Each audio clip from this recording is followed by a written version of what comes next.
আপনার বাচ্চা যদি আপনি সুইডেনে থাকেন আর বলে আমি ঘোড়ায় চালানো শিখব, আপনার হয়তো সেই ইনকাম নেই, যে করে হোক আপনাকে ইনকাম বাড়িয়ে একটা ঘোড়া দিতে হবে তাকে। মা হয়েছে তার আবার কিসের ডিপ্রেশন, মানে পোস্টপার্টাম ডিপ্রেশন যেটাকে বলে। -15 ডিগ্রি হলেও এটা মাস্ট যে ওরা বাইরে কিন্তু খেলাধুলা করে, এটাকে বলে এমানসিপেটেড মাইনর বলে। নিজের মতন আমাদের সোসাইটিতে নিজের মতন বড় হওয়াটা ইটস আ লাক্সারি। তারা বাচ্চাকে দেখার জন্য, তার বাচ্চাকে কেয়ার করার জন্য পেমেন্ট পায়। নমস্কার, আমি সুইডেন থেকে অঙ্কিতা। আমি আমার ইউটিউব চ্যানেলে সুইডেন রিলেটেড অনেক ভিডিও, অনেক ইনফরমেশন আপনাদের সঙ্গে শেয়ার করি। তো আজকে আমি এসেছি একটু অন্যরকমভাবে, মানে একটা তুলনামূলক আলোচনা আজকে করব।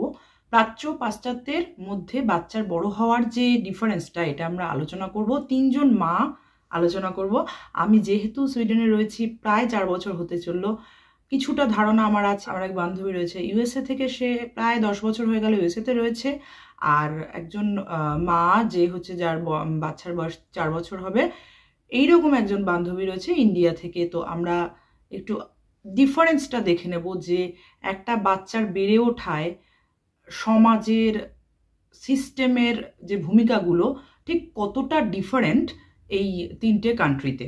তো চলুন আজকের আড্ডা বা আলোচনা শুরু করা যাক। প্রথমেই যে টপিকটা নিয়ে আমি আলোচনা করব, সেটাতে প্রথমে আমি একটু বলবো, যেমন প্রথম যে টপিকটা সেটা হচ্ছে শিশুকে বড় করার ক্ষেত্রে মা বাবার কি ভূমিকা। শিশুকে বড় করার ক্ষেত্রে এটা একটা আমাদের প্রচলিত ধারণা যে মা বাবারই সকল ভূমিকা, তাই না? কিন্তু আপনি যদি সুইডেনের ক্ষেত্রে দেখেন, সুইডেনের ক্ষেত্রে কিন্তু মা বাবা কিন্তু এখানে একজন কেয়ার গিভার। তারা বাচ্চাকে দেখার জন্য, তার বাচ্চাকে কেয়ার করার জন্য পেমেন্ট পায়। যতদিন পর্যন্ত বাচ্চা 1 বছরের থাকে, মা কিন্তু অনেকটা টাকা পায়, যেটা প্রায় ভারতীয় টাকার 50,000 টাকা মাসে। 1 বছর সে টাকাটা পায়, কারণ এই সময় যেন তাকে কাজ করতে না হয়, কাজের এক্সট্রা প্রেশার না নিতে হয়, কাজের কথা ভাবতে না হয়, মামা লেডি বলা হয়, এই টাকাটা সরকার থেকে দেয়। তাই শুধুমাত্র যে মা বাবারই ভূমিকা বাচ্চাকে বড় করায় এটা কিন্তু নয়, সরকারেরও একটা বিশাল বড় ভূমিকা আছে। আপনি হচ্ছেন মানে আপনার সন্তানের কেয়ার গিভার যদি আপনি সুইডেনে আপনার বাচ্চাকে বড় করেন। এটা কিন্তু ভাবার কোনো কারণ নেই যে মা বাবা হিসেবে আপনি বাচ্চার সমস্ত ডিসিশন নিতে পারবেন, যা খুশি তার সাথে করতে পারবেন, এটা কিন্তু করা যায় না। আর মা বাবার ভূমিকা একেবারে সমান সমান, মানে বাবা যে পরিমাণ প্যারেন্টাল লিভ পায়, মাও সেই পরিমাণ প্যারেন্টাল লিভ পায়। আর যদি এখানে এটা বেশি হয়, বেশি কম বলা উচিত না, এখন আমাদের দেশেও হয় বিচ্ছেদ বা ডিভোর্স, মা বাবা আলাদা হয়ে যায়, সেক্ষেত্রে কিন্তু একদম সমান সমানভাবে বাচ্চাকে দেখতে হয়। 7 দিন মার কাছে, 7 দিন বাবার কাছে, বা 15 দিন মার কাছে, 15 দিন বাবার কাছে, এরকম করেই কিন্তু বাচ্চা থাকে। মার এক্সট্রা প্রেশার কি বাচ্চাকে ক্যারি করা 9 মাস, সেটা তো বাবা পারবে না।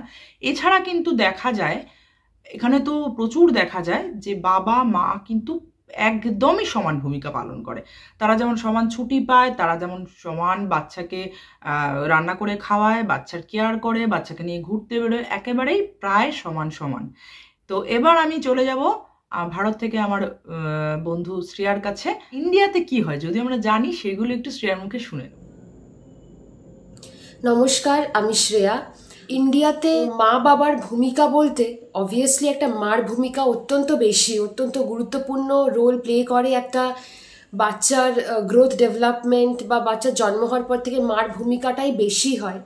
বেশিরভাগ হাউস হোল্ডে কী হয়, সব সময় দুটো প্যারেন্টসই যে ওয়ার্কিং থাকবে এমন কোনো কথা। সাধারণত ইন্ডিয়ান কালচার অনুযায়ী যেটা এক্সপেক্ট করা হয় একটা মেয়ের থেকে বা একটা মহিলার থেকে, যে সে কাজ করুক চাই না করুক, সে তার বাচ্চার খেয়াল রাখবে, তার ফ্যামিলির খেয়াল রাখবে, তার ইন লজ, তাদের নিডস বা হাজব্যান্ডের নিডস সব কিছু ফুলফিল করবে, বাড়িতে থাকুক চাই বাইরে গিয়ে কাজ করুক। বেশিরভাগ ক্ষেত্রেই আমি তো এখানে আরবান সিভিলাইজেশনের কথা বলছি, যদি রুরাল এরিয়াস বা ভিলেজের দিকে যাওয়া যায়, সেখানে কিন্তু এখনো এই মেন্টালিটি আছে যে বাড়ির হাজবেন্ডরা বাইরে থেকে কাজ করবে, যাই কাজ তারা করুক না কেন, কাজ করে ফিরবে, তার রিক্রিয়েশনের জন্য বন্ধুদের সাথে আড্ডা মারবে, সব কিছু করবে। বাট যে বাড়িতে থাকছে মহিলা, যে সারাদিন কায়িক পরিশ্রম করছে, তার বাচ্চাকে লালন পালন করছে, তার শ্বশুর শাশুড়িকেও দেখাশোনা করছে, সব সেই করবে।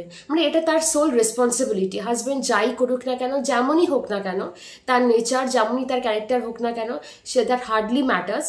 বাট ওয়াইফের থেকে সবসময় এক্সপেক্ট করা হয় যে সে সব কিছু করবে, মানে না করলেই সে খারাপ আর কি, এরকম একটা ধারণা তো স্পেশালি রুরাল এরিয়াসে পোষণ করে। বা আরবান এরিয়াসে আবার ফিরে আসি, যে বাড়িতে থাকছে সবাই একটা এরকম মেন্টালিটি পোষণ করে যে হাজবেন্ড তো বাইরে গিয়ে কাজ করছে, তুমি বাড়িতে আছো, যখন তখন রেস্ট নিতে পারো। আদৌ সে রেস্ট নিচ্ছে কি সেটা কিন্তু কেউ খেয়াল রাখছে না। আদৌ কি তার সেলফ কেয়ার সে করছে কি সেটাও কেউ খেয়াল রাখছে না। বাড়ির কাজ ঠিক করে করছে তো, ইনলসদের দেখাশোনা করছে তো, বাচ্চার কোনো ত্রুটি হচ্ছে না তো, হাজবেন্ড যখন ফিরে আসছে বাড়িতে তার নিড ফুলফিল হচ্ছে তো, তার সব রকম চাহিদা ফুলফিল হচ্ছে তো। এটাই সবসময় ওয়াইফের থেকে এক্সপেক্ট করা হয়, একটা মহিলার থেকে এক্সপেক্ট করা হয়, একটা মাদারের থেকে এক্সপেক্ট করা হয়। আর যে ওয়ার্কিং, সে যতই তার হাজব্যান্ডের সমতুল্য কাজ করুক না কেন, বাড়িতে এসে সে এই জিনিসগুলো ঠিকঠাক ফুলফিল করছে তো, তার সামর্থ্য অনুযায়ী সে হয়তো একটা মেড রাখছে। একটা মা হিসাবে বাচ্চার ভূমিষ্ঠ হওয়ার পর থেকে সে যেমন সব কিছু দিয়ে সে লালন পালন করার চেষ্টা করে, বাবারও সমান ভূমিকা। কিন্তু দুজনেই সমানভাবে হাত মিলিয়ে কাজ করলে না ডিফিকাল্টিটা অনেক কমে যায়। বাট সত্যি কি সেটা হয়? কিছু কিছু হাউস হোল্ডে হয়তো হয়, কিন্তু বেশিরভাগ হাউস হোল্ডে সেটা কিন্তু হয় না। মানে কেউ বোঝার চেষ্টা করে না নিউ মাদারের মেন্টালিটি কি হতে পারে। অনেকে তো এটাই জানে না যে একটা নতুন মা ডিপ্রেশন হতে পারে।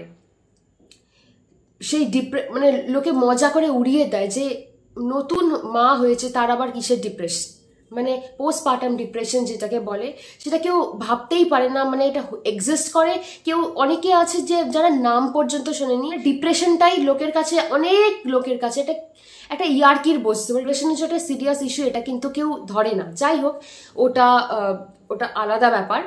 হ্যাঁ, ওটা কথায় ফিরে আসি, যে একটা বাচ্চা লালন পালনে একটা মাই সব পুরোপুরি ভূমিকা পালন করে, তার খাওয়ানো থেকে, তার স্নান করা থেকে, তার দেখভাল করা থেকে, তার সব কিছু এভরিথিং। তার কিছু ত্রুটি হলে কিন্তু তার মাকেই বলা হয়, বাবাকে কিন্তু বলা হয় না। সে আবারও বলছে, সে ওয়ার্কিং হোক চাই না হোক, দ্যাট হার্ডলি ম্যাটার্স।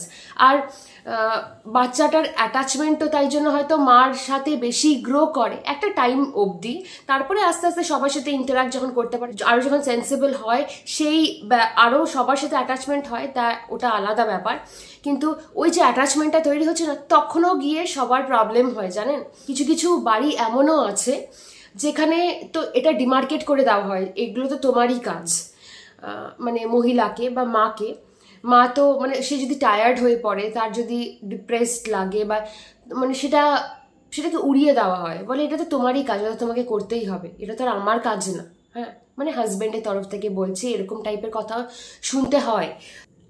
একটা মা মেন্টালি, ফিজিক্যালি সব কিছু একটা বেবি হওয়ার পর সব কিছু তার মধ্যেই নিমজ্জিত হয়ে থাকে, মানে টোটালি কনসেন্ট্রেট করে থাকে একটা বেবির ওপরই। মানে পুরো তার সব কিছু কনসেন্ট্রেটেড অন হার বেবি।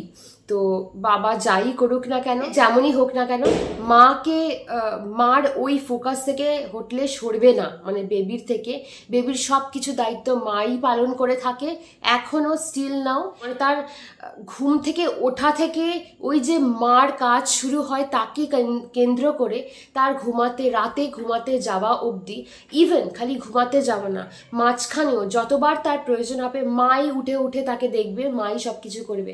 বাবারা কিন্তু খুব একটা করে না। আচ্ছা হ্যাঁ, তবে আবার আমি বলবো যে এখন সবার মেন্টালিটি চেঞ্জ হচ্ছে।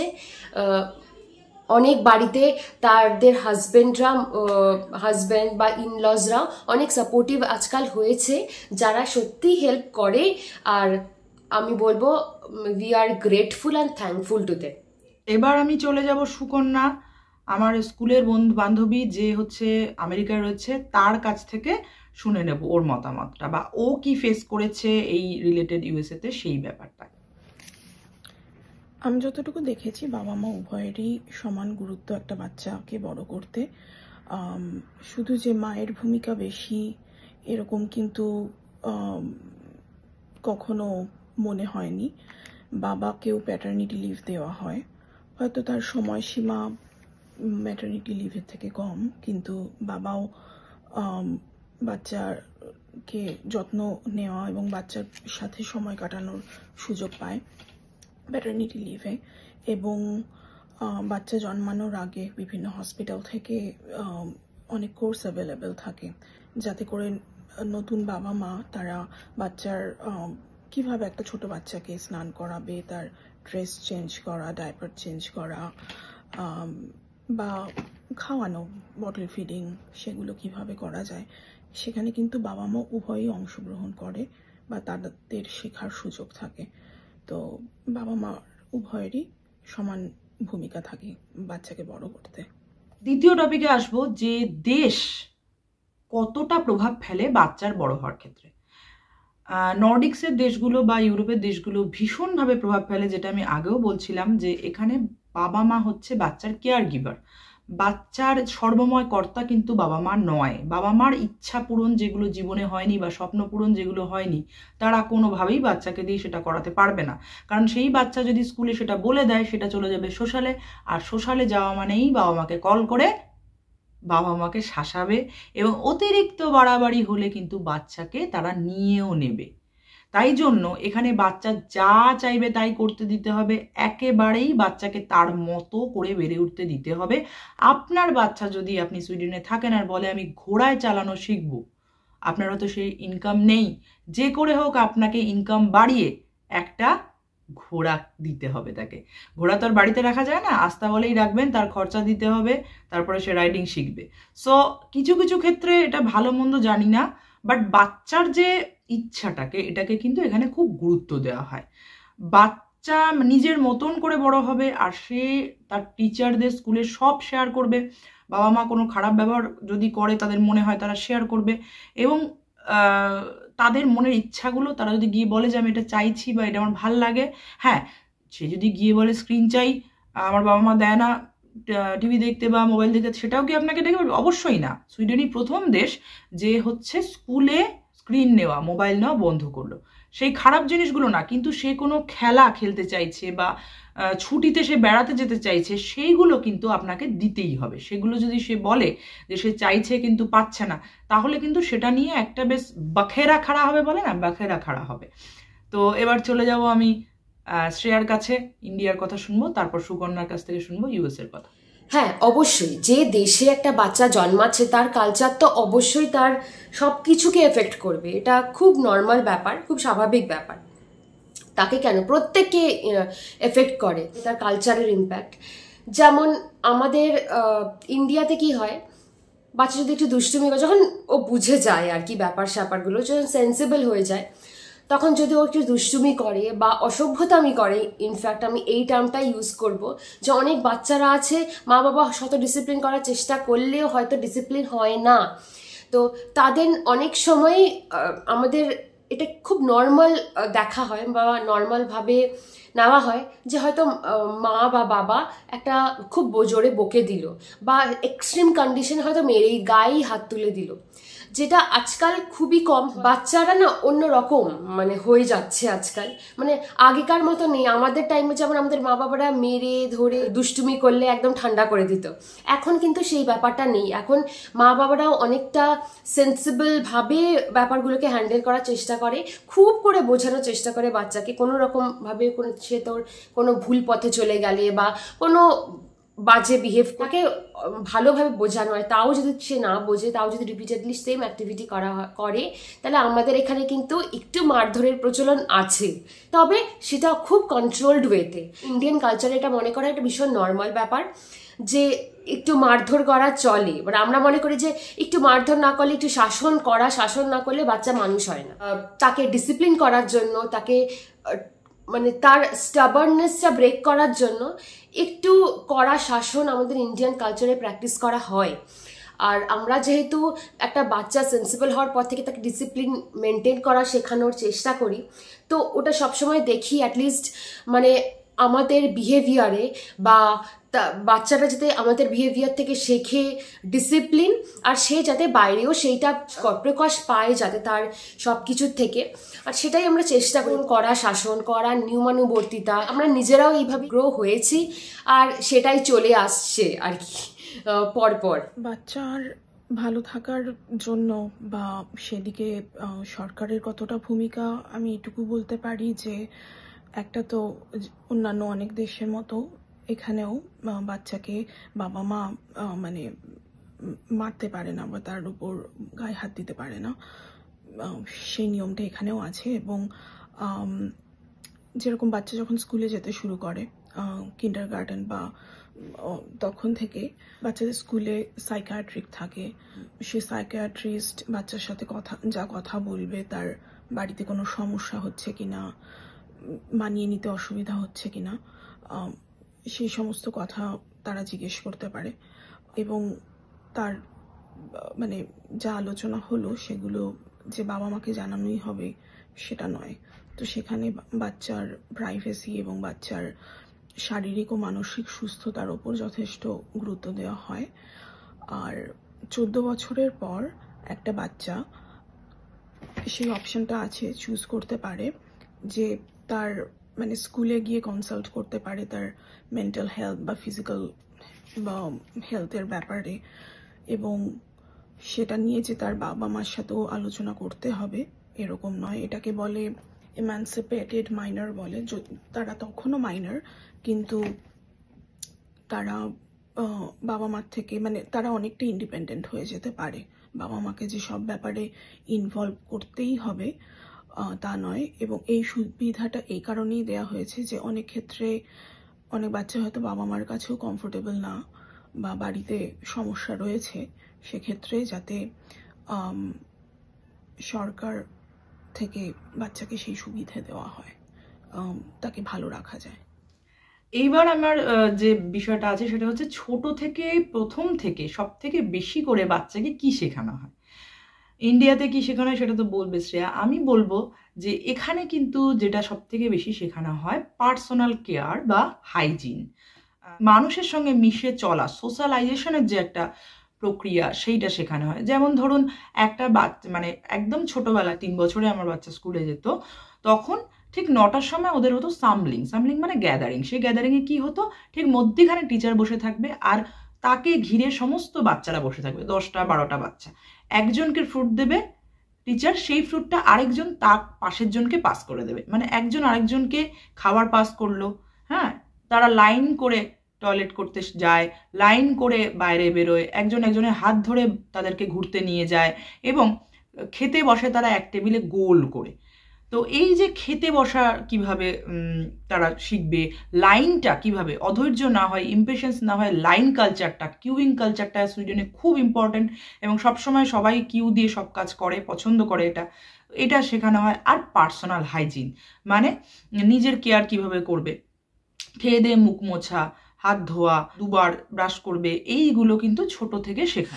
আচ্ছা, একটা বাচ্চা সেন্সিবল হওয়ার পর থেকেই সে যখন বোঝে, হ্যাঁ, জিনিসগুলো মানে কথাগুলোকে, মা বাবার কথা বা অন্যের কথা যখন বুঝতে সক্ষম হয়, তখন থেকে আমরা চেষ্টা করি কি বাচ্চা যাতে ডিসিপ্লিনড হয়। মানে অ্যাটলিস্ট লোকের সামনে যখন সে অন্য কারোর সাথে কথা বলছে তাকে দেখে যাতে লোকের ভালো লাগে, মানে অন্য কেউ যাতে ভাবে যে বাহ ছেলেটার ব্যবহারটা খুব ভালো। মানে আমরা চাই কি আমার বাচ্চার ব্যবহার, আচার আচরণ, বডি ল্যাঙ্গুয়েজ, জেস্চার, সে কিভাবে কথা বলছে, সে বড়দের রেসপেক্ট দিচ্ছে কিনা, ছোটদের ভালোবাসছে কিনা, মানে সে সিম্প্যাথি এমপ্যাথি সবই তার মধ্যে আছে কিনা, সেটা দেখাটাই আমাদের মেন, মানে সেটা ইমপ্ল্যান্ট করাটাই মা বাবা হিসেবে বা বাড়ির লোক হিসাবে আমরা প্রধান দায়িত্ব মনে করি ইন্ডিয়াতে মেনলি।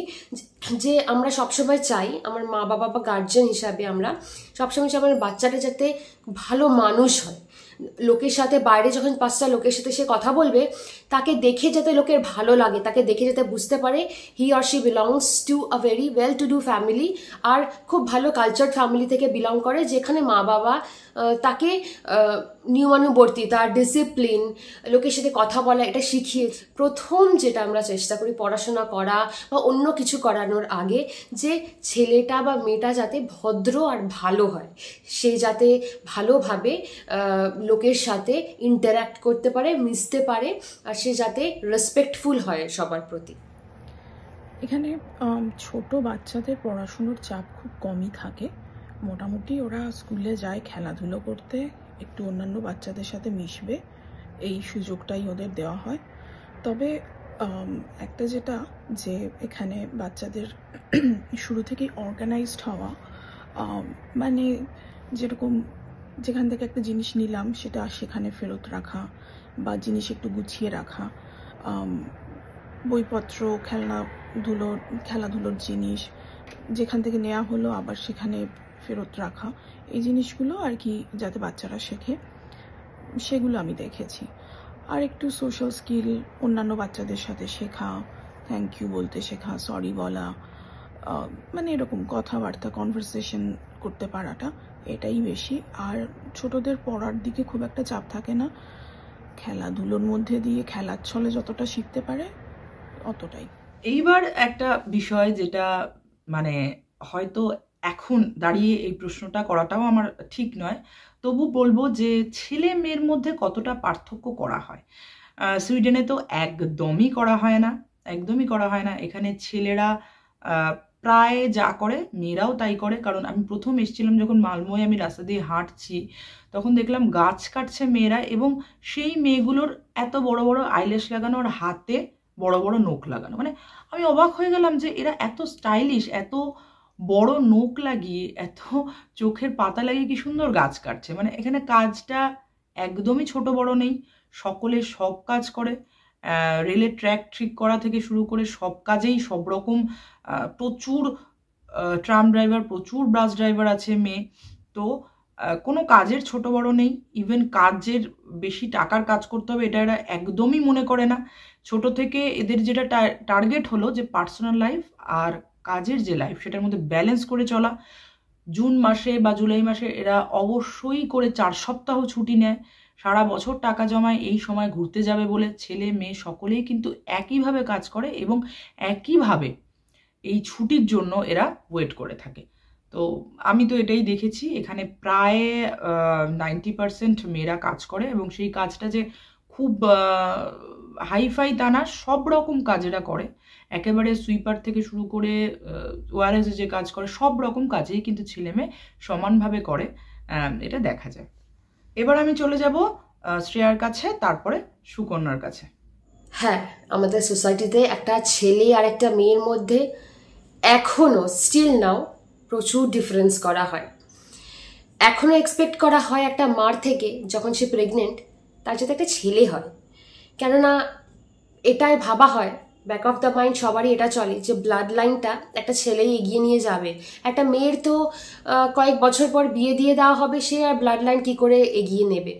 তো সেই মেন্টালিটি থেকে এখনও এই জিনিসটা ভাবা হয় যে একটা ছেলে হলেই বেটার, ছেলে থাকলেই ভালো হয়। মেয়ে থাকুক, বাট একটা তাও যেন একটা ছেলে থাকে। হাউসহোল্ডে এরকম আছে না, অনেক বাড়িতে ছেলে ছেলে করে 2-3টে মেয়ে জন্মে যাচ্ছে, তাও মানে তাদের এক্সপেকটেশন কমছে না। হ্যাঁ, মেন্টালিটি কি মানুষের চেঞ্জ হচ্ছে না? হচ্ছে, খুব ধীরে, খুব আস্তে। বাট তাও স্পেশালি যদি আমি গ্রামের দিকে বলি, বা অনেক এরকম প্রত্যন্ত এলাকা রয়েছে যেখানে এখনো মেয়ে জন্মালে তাদের মেরে ফেলা হয় বা ভ্রূণ হত্যা করা হয়, এরকম ইনসিডেন্ট এখনো আসে। একটা ছেলে হলে তার থেকে এক্সপেক্ট করা হয় সে তো বড় হবে, সে টাকা রোজগার করবে, আমাদের দেখবে না। অনেক সময় এরকম দেখা যায় একটা ছেলে কিন্তু তার মা বাবাকে দেখছে না, ছেড়ে চলে যাচ্ছে, একটা মেয়েই দেখে। আমি বলবো না সব সময় সব ক্ষেত্রে সেটা হয়, কিন্তু হয়, কিন্তু এই জিনিসগুলো লক্ষ্য করা যায়। এই যে ভ্রূণ হত্যা করছে, মানুষ কি এটা বুঝছে না যে একটা মেয়ে সন্তানই তো আরেকটা প্রাণকে জন্ম দেবে? তাই শত বুঝালেও স্পেশালি গ্রামের মানুষরা এটা বুঝতে চাইছে না। খালি কখনো কখনো খবরে ওঠে, দেখতে পাই আমরা, বাট রিয়েলিটি থেকে তারা এখনো অনেক দূরে। একটা মেয়েকে যেই ফ্রিডমটা দেওয়া হয় না, ছেলেকে সেই সব ফ্রিডম দেওয়া হয়। মানে এরমভাবেই ধরা হয় একটা, ও তো মেয়েকে এরমভাবেই থাকতে হবে, আর ও তো ছেলেও যা ইচ্ছা করতে পারবে। এই ব্যাপারটা এখনো এক্সিস্ট করছে। হ্যাঁ, মানুষের মানসিকতা চেঞ্জ হচ্ছে, আস্তে আস্তে সব কিছুই ডেভেলপ করছে, বাট হ্যাঁ চেঞ্জ হচ্ছে আস্তে আস্তে, এটাই বলবো। ছেলে ও মেয়ের মধ্যে পার্থক্য করতে আমি দেখিনি। আমার মনে হয় এখানে ছেলে ও মেয়েদের অধিকারও সমান, কর্তব্য সমান। শিশুকে বড় করার ক্ষেত্রে কি ধরনের হেল্প পাওয়া যায় বিভিন্ন জায়গা থেকে?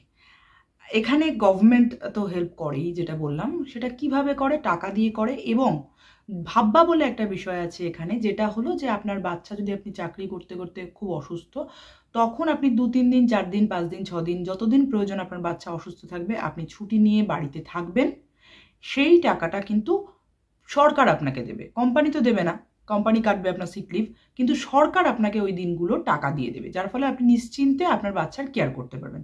এইটুকু হেল্প সরকারের থেকে পাওয়া যায়, কিন্তু ফিজিক্যাল কোনো হেল্প কারোর থেকেই পাওয়া যায় না। কারণ এখানে 18-19 বছর হয়ে গেলেই মানুষের নিজস্ব পার্টনারের সঙ্গে বা মানুষ একা একা থাকতে চলে যায়, যার ফলে গ্র্যান্ড প্যারেন্টসের সিস্টেমটা এখানে নেই, খুব কম। মানে আমার ছেলের স্কুলে হয়তো কোনো একজনের আমি দেখেছি তাদের দাদু নিতে আসে স্কুল থেকে।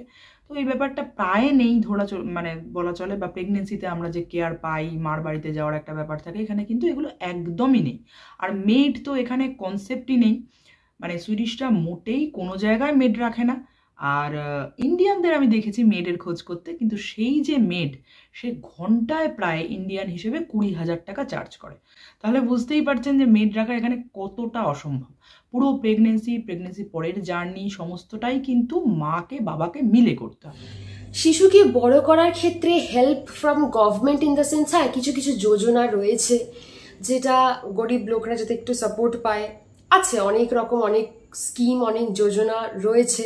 কন্যা সন্তান জন্মালে তার খরচাটা যাতে দুস্থ পরিবাররা চালাতে পারে, তার বিবাহ অবধি, সেরকম অনেক রকম যোজনা রয়েছে। বাট কি বলুন তো, এখানে গভর্নমেন্টের থেকে কিছু অ্যাপ্রুভাল পেতে গেলে প্রচুর কাঠখড় পোড়াতে হয়। হাজব্যান্ড ওয়াইফ দুজনে যদি সামর্থ্য থাকে, একটা কাজের লোক রাখছে যে বাচ্চাটাকে দেখছে, ঘরের আরও অন্যান্য টুকটাক কাজ করছে। আর ধরুন যে বাড়িতে থাকছে কোনো ওয়াইফ, তারাও অনেক সময় রাখে যদি সেরকম সামর্থ্য থাকে। বাট বেশিরভাগের কি সেই সামর্থ্যটা থাকে? যারা গরিব মানুষ, যারা গ্রামে থাকছে, তাদের কি সত্যি সেই সামর্থ্য থাকে না। কিন্তু সেই মহিলাকে তার মা বা তার বাচ্চাকে গ্র্যান্ড প্যারেন্টস মানে দাদু ঠাকুমার উপরে দায়িত্ব দেবে কি করে? কেননা গ্র্যান্ড প্যারেন্টসের দায়িত্বটাই তো মহিলাটার উপরে, মানে যে মাদার, তার উপরে বর্তায়। সে তো তাদের দেখছে, তাদের থেকে কি করে এক্সপেক্ট করবে তার বাচ্চাকে সে দেখবে? আমাদের সোসাইটিতে খুবই কম হয়। আজকাল দেখা যায় অনেক বাড়িতেই, আমি আমার বাড়ির কথাই বলবো, যে আমার শ্বশুর মশাই, শাশুড়ি, এরা খুব হেল্পফুল, তারা নিজের থেকেই হেল্প করতে আসে। বাট আমি যেহেতু বাড়িতে থাকি অ্যাজ আ হাউস ওয়াইফ, আমি আমার বাচ্চার খেয়াল, সাধারণত যারা হাউস ওয়াইফ থাকে বাচ্চার খেয়াল কিন্তু 24 ঘন্টা তারাই রাখে। হ্যাঁ, কিছু কিছু ক্ষেত্রে হয়তো ইনলজের থেকে একটু হেল্প নিতে পারে বা কিছু, ওটা খুব নমিনাল হেল্প, নিতে চাই না। বিকজ আমাদের কোথাও গিয়ে ব্যাক অফ দ্য মাইন্ড এটা ঘোরে, যাতে পরে এটা শুনতে না হয় যে একটা মানে মা incapable of taking care of her child, এই জিনিসটা যাতে শুনতে না হয়। আমরাই তো সব দেখি তার মা আর কি করে, তারা ইনকেপেবল, তারা তো মানে মেড রাখতে, নিউ মাদার বা সেই মা সবই করছে, রান্না বান্না থেকে শুরু করে, ঘর গোছানো থেকে শুরু করে, বাচ্চার দেখাশোনা, মানে কোনো উপায় নেই তো, তাকে করতেই হবে, সে বাধ্য করে। আমরা এগুলোই করে আসছি, আর এগুলোকে আমরা খুব নর্মালি মনে করি। আমার মনে হয় সোসাইটি সাপোর্ট করে অনেক বেশি। অনেক ক্ষেত্রে দেখা যায়, মানে আমরা হয়তো ইন্ডিয়াতে দেখেছি যে বড়রা মায়ের প্রতি অনেক দায়িত্ব চাপিয়ে দেয়, এবং তাদের একটা এক্সপেকটেশন থাকে যে আচ্ছা তুমি মা, তোমাকে এটা করতে হবে, বা তুমি এটা করতে পারো না, এটা কেন করেছো।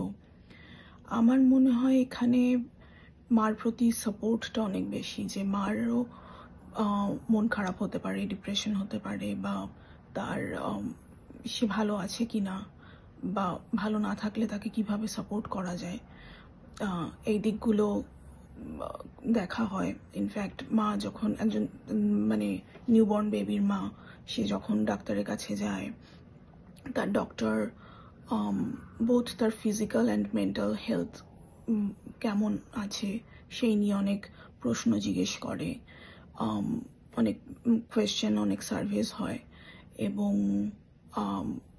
তার কিভাবে ভালো থাকতে পারে, তার ওয়েলবিং কিভাবে হতে পারে সেই দিকে যথেষ্ট নজর দেওয়া হয়। কারণ মা ভালো থাকলে বাচ্চাও ভালো থাকবে, বাচ্চাও সুরক্ষিত থাকবে।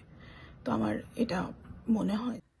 আবারও সেই শেষ বিষয় নিয়ে আলোচনা করে মোটামুটি অনেকটাই আমরা আলোচনা করলাম, এবার শেষ দিকে চলে এসেছি, অনেকক্ষণ বেশ আলোচনা হলো। বাচ্চারা বুঝতেই পারলেন এখানে অনেক মানে সুইডেনে অনেক নিজের মতন করে ফ্রিলি খেলাধুলার মাধ্যমে বড় হতে পারে। তাদের ক্লাস 6 পর্যন্ত পড়াশোনায় কোনো পরীক্ষা নেই, 7 বছর পর্যন্ত সেরকম কোনো ক্লাস নেই, তারা শুধু খেলাই করে। 7 বছরের পর থেকে তাদেরকে স্কুলের মধ্যে ABCD 1 2 শেখানো হয়। খুবই আনন্দময় একটা শৈশবের মধ্যে দিয়ে তারা বড় হয়।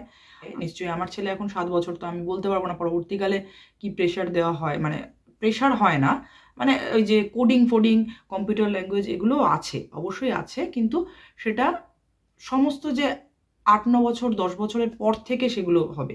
7 বছরের নিচে একটা প্রচণ্ড প্লেফুল চাইল্ডহুড, যে প্লেফুল চাইল্ডহুডে আপনার স্কুলের মধ্যে প্রতিদিন 1 ঘন্টা 1 ঘন্টা 2 ঘন্টা কিন্তু ওরা বাইরে কাটায়। মানে ইনডোর খেলার সঙ্গে বাইরের যে খেলাটাকেও এরা ভীষণভাবে গুরুত্ব দেয়। যত বৃষ্টি হোক, ওদের বৃষ্টির আলাদা ড্রেস, স্নোফলের আলাদা ড্রেস, সেগুলো স্কুলেই থাকে। স্নোফল হলেও -15 ডিগ্রি হলেও এটা মাস্ট যে ওরা বাইরে কিন্তু খেলাধুলা করে। তো এইরকম একটা প্লেফুল চাইল্ডহুডের মধ্যে দিয়ে ওরা বড় হয়। একটা এমন দেশ যেখানে রেসিজম প্রায় নেই। 4 বছর রয়েছে, আমি কোথাও কখনো রেসিজম দেখিনি। এখানে স্কুলে এটা বলি, এটা আপনাদের বলতে ভুলে গেছি, যেটা হচ্ছে একটা পেপারে সাইন করতে হচ্ছে ভর্তির সময় ও বাবা মা এবং বাচ্চাকে, সেখানে কোনো কিচ্ছু লেখা নেই, শুধু এটাই লেখা যে আমি কোনো রকম discrimination gender wise, colour wise এবং কোনো কিছু ওয়াইজ কারোর সাথে করব না, কোনো রকম হেট্রেড আমি কারোর প্রতি দেখাবো না, কোনো হেট স্পিচ কাউকে করবো না, আর ভায়োলেন্স মানে হাত তোলা তো যাবেই না, হাত তোলা তো এখানে পুরোপুরি ব্যান বলেই দিলাম। তো এইটাই কিন্তু সাইন করে স্কুলে ঢুকতে হচ্ছে। তো এরকম একটা দেশে রয়েছে যেখানে ভায়োলেন্সটা একদম নো। হ্যাঁ, তো এখানে তো বুঝতেই পারছেন কতটা আনন্দের মধ্যে দিয়ে শিশু ঠিক নিজের মতো নিজের যেটা ইচ্ছা তার মধ্যে দিয়ে বড় হয়। আমরা যেটা চাই যে পড়াশোনাতেই একটা বিশাল কিছু হবে, মানে জেনারেলি এখন আমরা 1-2 করে বাচ্চা এবং সেইটাই একটা ব্যাপার যে হবে, সেইটা এইখানে কিন্তু নেই। এখানে বাবা মারা ভাবেই না যে বাচ্চা বড় হয়ে কি হবে, কি করবে। বাচ্চাকে আদর যত্ন দিয়ে মায়া মমতা দিয়ে বড় করে, তার কি খেতে ইচ্ছা করছে সেটা দেয়, কি জামা কাপড় তার লাগবে, এখানে অনেক জামা কাপড় লাগে, সিজনের খুব চেঞ্জ, প্রচুর বৃষ্টি হয় মাসে 20 দিন, তারপরে স্নোফল, এই সমস্তগুলো ঠিকঠাক করে কিনে দেওয়া, এইগুলোই কিন্তু বাবা মা করে। মানে 100%-এ 100% বাবা মাই এটাই করে যে পড়তে বস বাবা, তুই বড় হয়ে কি করবি, তুই কি আমাদের নাম উজ্জ্বল করতে পারবি কিনা, এই কনসেপ্ট কিন্তু এখানে নেই। সো এবার আমি চলে যাব, ওদের বক্তব্য দিয়ে আমার ভিডিওটা শেষ করব। নিজের মতন আমাদের সোসাইটিতে নিজের মতন বড় হওয়াটা কি বলবো, ইটস আ লাক্সারি। নিজের মতন মানে সিস্টেমকে উপেক্ষা করে, আমাদের কালচারাল অ্যাডভাইস উপেক্ষা করে কেউ যদি চলে, তাকে তো ঔদ্ধত্য বলে আখ্যা দেওয়া হয় আমাদের সোসাইটিতে। কি মানে সে করতে পারে না, সবাই যেটা করে আসছে তাকেও সেরকমভাবেই চলতে হবে, সেরকমই করতে হবে। ফর এক্সাম্পল, যাদের বনেদি বাড়ি আছে না, যারা বনেদি বড় লোক, যারা আমরা যাদের বাড়িতে পুজো বড় করে পুজো হয়, দুর্গা পুজো বলুন, কালী পুজো বলুন, সেগুলো সেই সব বাড়িতে বিরাট দালান বাড়ি, সেগুলো আমাদের এখানে বনেদি বাড়ি বলা হয়। তো সেইখানে কোনো বাচ্চা কাচ্চা মানে কোনো সন্তান সন্ততি তারা যদি বনেদি ব্যবসায় ইনভলভ না হয়ে কিছু অন্যরকম ডিফারেন্ট কিছু করতে চায়, সেটাকে কিন্তু একদম ভালো চোখে দেখা হয় না, তাকে করতে দেওয়া হয় না, তাকে জোর করে ফ্যামিলির ব্যবসা বলুন বা ফ্যামিলিতে যেই জিনিসগুলো হয়ে আছে সের মধ্যেই ঢুকতে প্রেশার দেওয়া হয়, তাকে কিন্তু তার মতন গ্রো করতে দেওয়া হয় না। এটা তো গেল বনেদি বাড়ির ব্যাপার। আমি গরিব মানুষদের কথা বলছি, গরিব মানুষ স্পেশালি যারা গ্রামে থাকে, যারা খুব খেটে খাওয়া মানুষ, তাদের কথা বলছি। সেই বাচ্চাদের মা বাবারাই এত প্রেশারে থাকে, মানে রোজ দিন কিভাবে চলবে তাদের সেইটা নিয়ে। একটা বাচ্চার যদি পড়াশোনা করার ইচ্ছাও থাকে না, মানে তার পারিপার্শ্বিক এনভায়রনমেন্টের প্রেশারে সে হয়তো সেটা মানে হারিয়ে ফেলে, পড়াশোনা করতে পারে না, বিকজ তাদের হয়তো মানে পরের দিন আজকে যা খেয়েছে পরের দিন কী খাবে তার কোনো ঠিক নেই। হ্যাঁ, তাই জন্য তার ছোটো থেকেই তার মাথায় এটাই ঢোকানো হয়, তুমি যেমনই করো না কেন, যেমনই হও না কেন, তোমাকে খেতে হবে, অ্যাটলিস্ট নিজেরটা নিজে জোগাড় করতে হবে। তাই জন্য তাদের পড়াশোনা, উচ্চশিক্ষা, পড়াশোনা ভালোবাসলেও সোসাইটির প্রেশারে তারা অনেক ছোট বয়সে কাজ করতে বাধ্য হয়ে যায়, পড়াশোনা ভুলে যায়, কোথায় পড়াশোনা চলে যায় তারা নিজেও বুঝতে পারে না। যদি শহরের কথা বলা হয়, একটা জিনিস মানে আগে থেকে মা বাবা ঠিক করে রাখে যে তাকে ডাক্তার বা তাকে ইঞ্জিনিয়ার বা তাকে এই জিনিস, এই প্রফেশন এগুলো করতেই হবে, বা তাকে গভর্নমেন্ট সার্ভিস করতেই হবে। সে কি চাইছে? আদৌ কি সে সেইগুলো করতে চাইছে? আদৌ কি সে গভর্নমেন্ট সার্ভিসে ইন্টারেস্টেড, নাকি ব্যবসা করতে ইন্টারেস্টেড? আদৌ কি সে ডাক্তার ইঞ্জিনিয়ার হতে ইন্টারেস্টেড, নাকি আজকাল সোশ্যাল মিডিয়াতে star, YouTuber, what ever, and Facebook এইসব করতে ইন্টারেস্টেড? যদিও আমি এগুলোকে কিন্তু প্রমোট করছি না, এগুলোর সাথে সাথে মানুষ অনেক কিছু করছে, মানে এগুলো করার সাথে সাথে মানুষ আলাদা করে বিজনেস তৈরি করছে, এম্পায়ার তৈরি করছে। আপনারা হয়তো সবাই জানেন, আমি এটার এক্সাম্পল দিলাম বিকজ এটা কারেন্টলি ব্লুমিং একটা অ্যাসপেক্ট বলতে পারেন। তারা পড়াশোনার সাথে সাথেও এইগুলোকে চালিয়ে যাচ্ছে, আজকালকার বাচ্চারা, আজকালকার হাউসওয়াইফরা, আজকালকার অনেকেই আর কি। তাই জন্যই আমি এগুলোর এক্সাম্পল দিলাম। সেই বাচ্চাটা কি করতে চায়? সে পেন্টিং করতে চাইছে। আচ্ছা, মা বাবারা বলে পেন্টিং, ওটা দিয়ে কিছু হয় নাকি? কোনো বাড়িতে যদি কোনো বাচ্চা বলে আমাকে একটা ক্যামেরা কিনে দাও, আমি ফটোগ্রাফি করব বা ওটা নিয়ে পড়াশোনা করব, কেউ ওটাকে পাত্তাই দেয় না। পড়াশোনা আবার ওটা নিয়ে হয় নাকি? মানে এখনও লোকেদের মধ্যে প্রপার প্রত্যেকটা অ্যাসপেক্টের এডুকেশন, প্রত্যেকটা জনরার এডুকেশন নিয়ে এখনও কিছু গ্লিচ রয়েছে, যে প্রত্যেকটা প্রফেশনকে এখানে মানুষরা সমানভাবে দেখে না, এখানে আমাদের সোসাইটি সমানভাবে দেখে না, খুব তাচ্ছিল্য ভরে দেখে। মানে ডাক্তার, ইঞ্জিনিয়ার, টিচার, প্রফেসর এগুলো না, তাহলে আর কি করছে, এরকম একটা ব্যাপার। বাট অনেক অ্যাসপেক্ট রয়েছে লাইফে, অনেক অনেক অনেক ভাস্ট জিনিস রয়েছে, সেটা নিয়েও যে আগে চলা যায়, সেটা নিয়েও যে সোসাইটিতে উন্নতি করা যায়, নিজের উন্নতি করা যায়, সেটা কেউ দেখে না। আর বাচ্চাকে ওইভাবে প্রেশারাইজ করা হয় যাতে একটা পার্টিকুলার পদ্ধতিতে যাওয়া হয়, পার্টিকুলার ওয়েতে সে যেন ডেভেলপ করে, মানে ওর উপরে বোঝা চাপিয়ে দেওয়া হয়, ওকে কি বলবো, মেন্টালি একটা টর্চারের মধ্যে ফেলে দেওয়া হয়। তবে হ্যাঁ, আগেও বলছি, এখন আস্তে আস্তে সবাই বুঝছে ব্যাপারগুলো, অল্প অল্প করে হলেও বোঝার চেষ্টা করছে, তাই আস্তে আস্তে সোসাইটিও চেঞ্জ হতে শুরু করেছে। এখানে বাচ্চাদের উপর খুব একটা প্রেশার দেওয়া হয় না, বা এক্সপেকটেশন যে তুমি স্কুলে আসছো, তোমাকে এটা জানতেই হবে, এটা করতেই হবে, সেরকম না। স্কুলে যাওয়াটা বা এডুকেশনটা মাস্ট, কিন্তু একটা বাচ্চার সে কোন পর্যায়ে আছে বেসড অন দ্যাট ওরা নিজেরাই অ্যাকোমোডেট করার চেষ্টা করে। যেরকম এখানে আমাদের মতন অনেকেই আছে যাদের বাচ্চা হয়তো এখানে হয়েছে, কিন্তু মানে বাড়িতে ফার্স্ট ল্যাঙ্গুয়েজ ইংলিশ নয়। স্কুল থেকে কিন্তু একবারও বলা হয় না যে আপনারা ইংলিশ, মানে বাচ্চাকে ইংলিশ জানতে হবে বা বাড়িতে ইংলিশে কথা বলতে হবে। বাচ্চারা স্কুলে গেলে নিজে থেকেই ইংলিশ শিখে যায়। কিছু বাচ্চা যারা হয়তো ইংলিশটা একটু ট্রাবল হচ্ছে, একটু শিখতে কষ্ট হচ্ছে, তাদের জন্য এক্সট্রা ক্লাস প্রোভাইড করা হয় এবং তারা শিখেও যায়। হয়তো কেউ একটু আগে, কেউ একটু সময় নেয়, কিন্তু শিখে যায়। যাদের স্পেশাল কিডস আছে তাদের জন্য অ্যাকোমোডেশন থাকে, বা তাদের জন্য বিশেষ স্কুলও থাকে, হোম স্কুলিংয়ের অপশনও আছে। তো একই স্কুল ডিস্ট্রিক্টের মধ্যে কিছু বাচ্চা স্কুলেও যেতে পারে, আবার তার বাবা মা এটাও চুজ করতে পারে যে আমার বাচ্চাকে আমি বাড়িতে থেকেই পড়াবো, কিন্তু তাদের হয়তো ওই সেখানকার সেই স্টেটের, সেই স্কুল ডিস্ট্রিক্টের কারিকুলাম ফলো করতে হয়। তো এরকম। তো আমার মনে হয় এডুকেশন সিস্টেম বা ওভারঅল সিস্টেমটাই বাচ্চার প্রতি অনেক ফ্লেক্সিবল, এবং প্রত্যেকটা বাচ্চার নিজস্ব দরকার, চাহিদা অনুযায়ী যথাসম্ভব ওরা সেই জায়গাটা নজর রেখে সেইভাবে বাচ্চাকে বড় হতে সাহায্য করে।